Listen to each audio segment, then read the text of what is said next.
We see another case of the justice system failing the people again.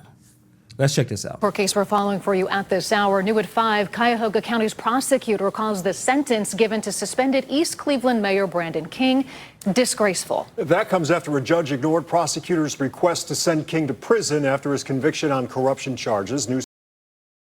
Real quick, this is just so frustrating and annoying. So right out the gate, it just sets the tone. Oh, this is the kind of story that, at least for me, it makes my blood boil. The prosecutor, the person in the courtroom literally tasked with bringing justice, is calling this sentence disgraceful.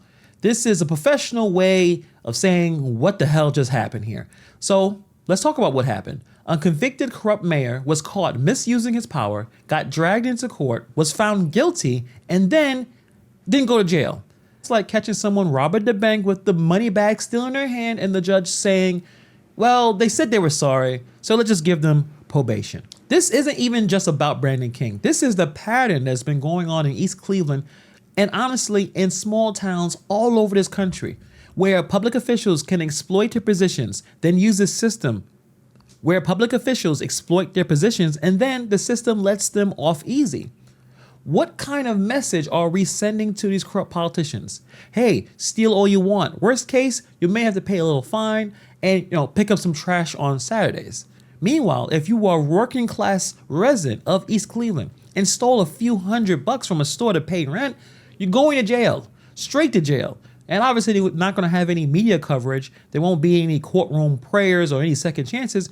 You'll just have the mugshot and be behind steel bars. It's not just disgraceful. This is a two-tiered justice system, one for the connected and one for everybody else. 5 investigator Scott Knoll here right now with the latest. Yeah, prosecutor Michael O'Malley not pulling punches this afternoon. He says that sentence, quote, encourages public officials to commit crimes and says the people of East Cleveland deserve better. 100% obviously. That should be obviously in every news station, every newspaper, and every billboard in East Cleveland. It's going to encourage public officials to commit crimes. I don't understand this judge at all. I mean, think about it. It's not just a reaction to the situation, it's a warning. The judge gave a green light for future fraud. Hey, as long as you don't hurt anyone physically, go ahead and loot your town. Make sure you wear a nice suit when you do it.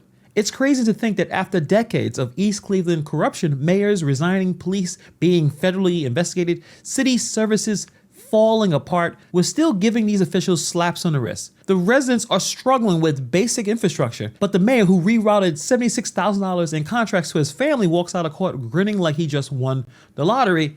There's no accountability, there's no shame, there's no consequences. What makes it so crazy is the prosecution actually tried. He didn't mail it in, he fought for prison time. And the judge said, no, it's okay. No big deal over here. This town has been through a lot. And what they don't need is another elected crook walking away scot-free, but that's where we are right now. Hallelujah! Can I hear y'all say hallelujah?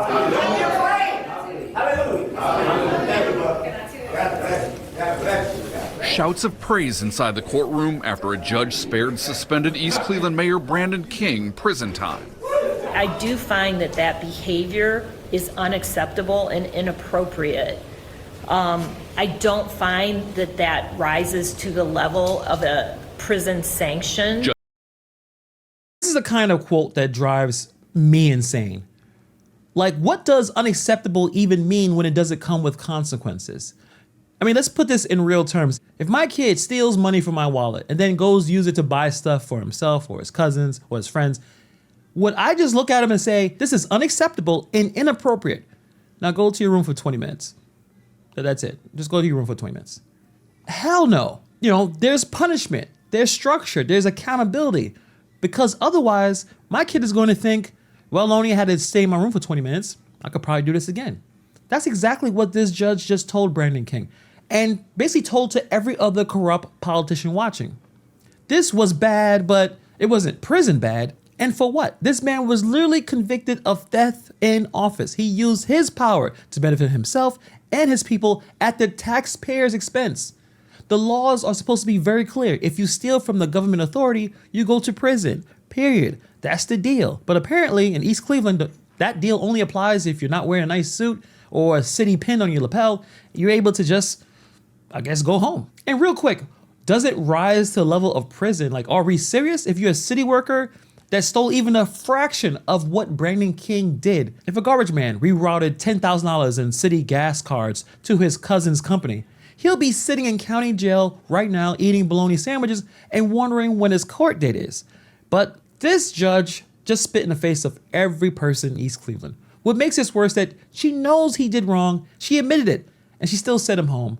Absolutely unreal. Acting prosecutors' calls for prison after King was convicted of theft in office and other corruption charges. He used his position to facilitate the offense, and specifically, he used powers unique to that position to facilitate some of these offenses. Investigators say that included steering more than $76,000 in city contracts and payments to companies owned by King or his family.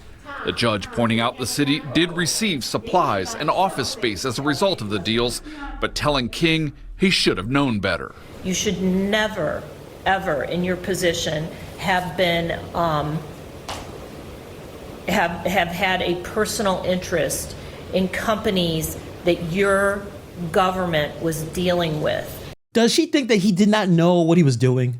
I mean, that's the smoking gun right there. You think that he did not know that what he was doing was illegal?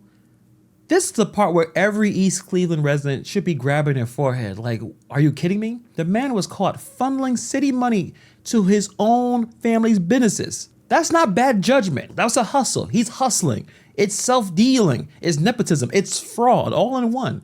The judge knows this. She literally says this, and you should never ever do that again. Like, this is a moral lecture and not a criminal sentencing. Like, this is a moral lecture, not a criminal sentencing. This is not career advice. This is supposed to be the law. This is about power abuse. When someone in political position does this, they need to go to jail. These cities are already struggling with everything. And the mayor is treating his city budget like it's his own personal GoFundMe. This is why people don't care. This is why a lot of people don't vote anymore. This is why people don't believe in local government, because people in charge aren't just failing, they're actively robbing the people. And apparently, you could do it in East Cleveland without any real fear of consequences. Pay more than $9,600 in fines, as well as more than $18,000 the Ohio Ethics Commission spent investigating and prosecuting the mayor. He must also serve 100 hours of community service. Hold on, so let's do the math on that one. So he allegedly funneled, at this point he was convicted of funneling over $76,000 in contracts. He's being fined $9,600 and then told to reimburse $18,000 in investigative costs. That's like robbing a bank for $76,000, and then the judge says, give us back 30% and mow some lawns for the summer. Really? This is not a sentence. This is a coupon code for corruption. It's a rebate. Steal big and serve small. Where did they do this at? In 100 hours of community service? That's what teenagers get for spraying painting a wall. That's what you get for skipping school or getting caught shoplifting gum. But this dude stole from an entire city, and the punishment is what? A couple of weekends picking up trash in a city he's already embarrassed? This is extremely insulting. I mean, to every honest public servant out there who's doing the job right, who's taking less money, trying to help real people. Meanwhile, this guy was cashing in, and he gets to go home with a thank you from his supporters. Not speak on his own behalf during the sentencing, his attorney citing plans to appeal the jury's verdicts. But after walking out of the courtroom with his attorney and supporters, Brandon King speaking publicly for the first time since his conviction. I'd like to thank the judge today, and I'd like to thank my attorney, Charles Tyler Sr. What would you say to the people of East Cleveland that stood by you through all of this? That's all I have to say for today. Thank the judge. Thank my attorney. We're following for you. I'd like to thank my attorney and the judge. So that moment right there is the cherry on this extremely disgusting, rotten cake right now. Brandon King stands outside the courthouses. Suspended Mayor Brandon King stands outside the courthouse, not remorseful, not apologetic, not even pretending to reflect, but just goes, I'd like to thank the judge, which makes sense because the judge got him out of jail, basically. That sounds like someone who know they got away with it. And he did. He beat the system. Now he gets to smile in public, surrounded by people clapping like this was some kind of graduation ceremony. But what does this say about the people who live in East Cleveland?